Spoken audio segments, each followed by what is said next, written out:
নমস্কার বন্ধুরা, গৌরীর কিচেনে সবাইকে স্বাগত। আজকে আমি কচুর এমন একটা রেসিপি শেয়ার করছি যেটা আপনারা খুবই সহজে এবং কম সময়ে বানিয়ে নিতে পারবেন। এর জন্য প্রথমেই কচুটা ভালোভাবে পরিষ্কার করে নিয়ে দু টুকরো করে কেটে নিয়েছি। এর সাথেই নিয়ে নিয়েছি 4টে আলু। আলুটাকেও দু টুকরো করে কেটে প্রেসার কুকারের মধ্যে জল দিয়ে বসিয়ে দিলাম। দিয়ে দিলাম 1 চামচ নুন, তার সাথে 1 চামচ হলুদ গুঁড়ো। এবারে 4 থেকে 5টা সিটি দিয়ে নেব। অন্যদিকে একটা শুকনো কড়াইয়ের মধ্যে 1 চামচের মতো গোটা জিরে দিয়ে হালকা করে রোস্ট করে গুঁড়ো করে রাখবো। এখন কড়াইয়ের মধ্যে বড় চামচের 4 চামচের মতো সর্ষের তেল দিয়ে দিলাম। তেলটা ভালোভাবে গরম হয়ে এলেই প্রথমেই দিয়ে দিচ্ছি 2টো তেজপাতা, দিয়ে দেব 2টো শুকনো লঙ্কা। এখন এগুলোকে একটু নেড়েচেড়ে নিয়ে ভেজে নেব। শুকনো লঙ্কার ফ্লেভারটা যখনই বেরোতে শুরু করবে দিয়ে দেব সামান্য পরিমাণে গোটা জিরে ফোড়ন। জিরেটা যখনই চটচট করে ফুটে উঠবে তখনই আমরা এর মধ্যে দিয়ে দেব প্রায় হাফ ইঞ্চি মতো আদা পেস্ট। আদাটাকে 1-2 মিনিটের জন্য নেড়েচেড়ে নিয়ে ভেজে নিতে হবে যাতে আদার কাঁচা গন্ধটা না থাকে। আদাটা ভাজা ভাজা হয়ে এলেই দিয়ে দিচ্ছি একটা টমেটো কুচি, তার সাথে 3 থেকে 4টে কাঁচা লঙ্কা।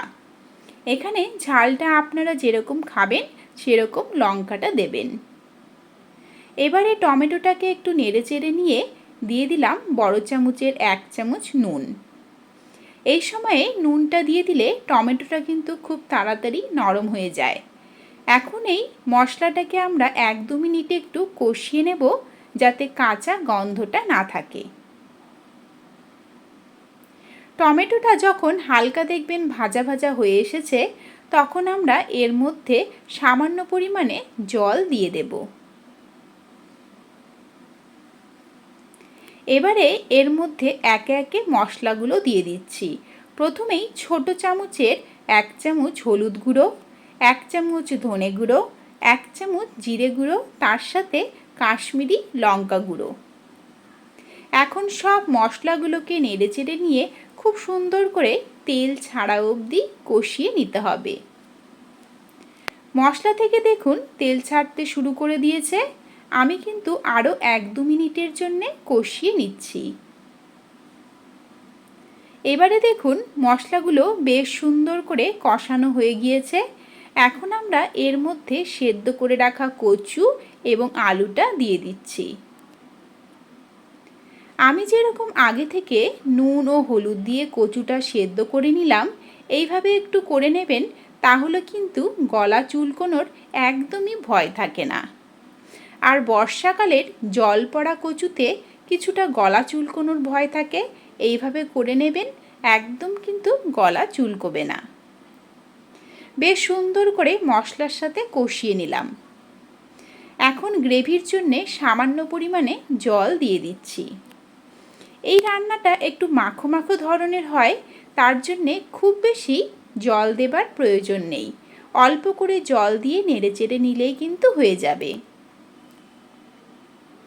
এবারে মেশানো হয়ে গেল।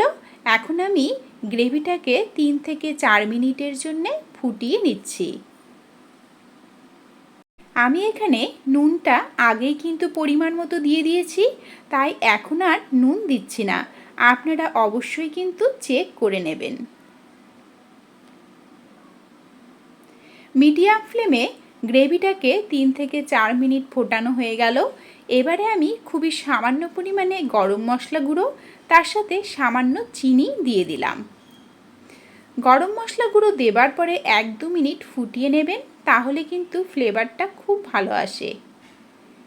এখন আমি গ্যাসের ফ্লেমটা একদম লোতে রেখে আস্তে আস্তে করে একদম গা মাখো করে রান্নাটা করে নেব। এইভাবে করে দেখবেন গরম গরম ভাতের সাথে যেরকম খেতে ভালো লাগে তেমনি কিন্তু রুটির সাথেও খুবই ভালো লাগে। মেশানো হয়ে গিয়েছে দেখুন। এখন আমরা সবার প্রথমেই যে জিরেটা ভেজে রেখেছিলাম সেই জিরে গুঁড়োটা দিয়ে দিচ্ছি।